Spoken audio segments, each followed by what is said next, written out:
Okay, time to see the finished prototype for SDV602. So here's text adventure.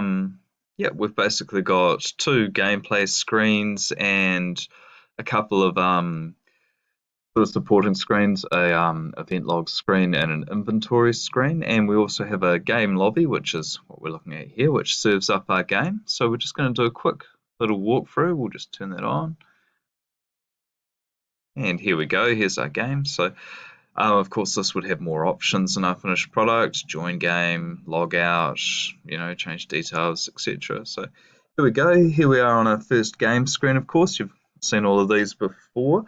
Yeah, so we have our inventory. We've just upgraded this a little bit so we can add a few items to our inventory, and we can also remove items if we want. We'll just load our little man up with some good stuff. Give him an axe. Cool. Back to the game, you can see inventory here is updated to reflect our change there. And we can go into our event log, and here we can see we've washed ashore and we're on the beach, and we can now clear this. I'll just leave it for now. We'll build up a couple more things and then we'll clear it. And yeah, and here we are. This is all updating from things. So now we've finally got a little bit of logic in behind here. If we just say put in some sort of nonsense, then we're going to get just a bog standard kind of error message. Our input's going to be returned. We're going to get a little message here. At the moment, all it's supported is we can travel from here east and go to our next page and travel from that page west and come back. So if I put, say, go east, boom, here we are on our next page. And if we go into event log, yep, here we go. We can see we've updated to reflect the fact that we're back onto a new scene. So we go back in, and yeah, we can go west to go back. So yeah, navigating between the pages by text. And our event log, and so yeah, you can see it's updated again to just show a little dance between the scenes. So we can clear this, go back to our game, go back into our log, nothing there. Now let's just go east again, and here we are. We're in the mangroves. So, whoops, just go back.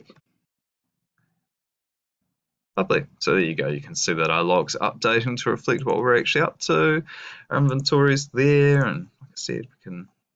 Oops, so we have one. So let's get rid of our matches and our X, and you can see. So that's reflecting the changes that are happening there. Cool. So that's about all there is to it at this stage. In terms of the code, we're basically the beach scene is. Everything's basically handled by this view controller, and the same with our mangrove scene, the same with our inventory. So we essentially just have these, at the moment, these four main classes here handling everything that's going on, and this game manager, which, game manager really just basically sets a few initial variables and passes that through and sends the player to the first scene. And then these other scenes are, where, as you can see, everything's kind of going on.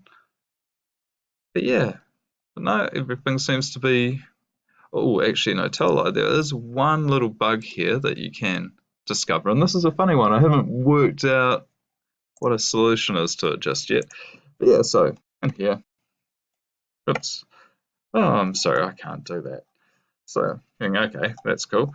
But now the weird thing is, if you click in anywhere on the scroll bar or in this little text input here, suddenly,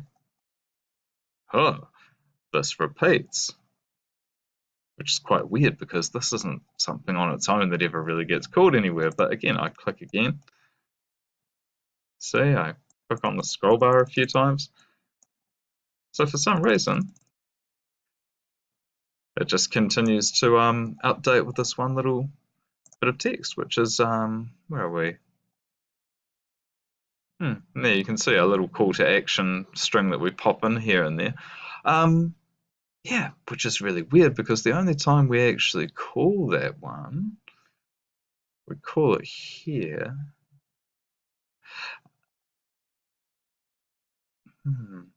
And we call it, over here, I believe. No. Anyway, so yeah, something that I've just kind of run out of time to get sorted before submission time. I'll no doubt play around with that until I finally crack it. But yeah, anyway, yeah, seems to be running pretty good. Seems to do everything that was needed for the requirements, and you can see I will these are gonna scale out quite nicely. I'll probably develop an inheriting superclass, and then I can just push view controllers out for every scene pretty easily. Just a lot of them using basically exactly the same functions and code and stuff. Yeah, so no, that's all tickety boo. We still have to do a map screen, of course, that will update, but I kind of have a fair idea of how I'll attack the methods behind that, and also a kind of login page and stuff like that. But I'm not in a huge rush because I feel the login thing will probably tie into more of a back-end database that we haven't sort of looked at yet. So, but yeah, of course, this should support popping in a database and then just passing variables and information back and forwards pretty easily. So, yeah, pretty happy with that. Anyway, have fun playing with that one, and yeah, thanks again.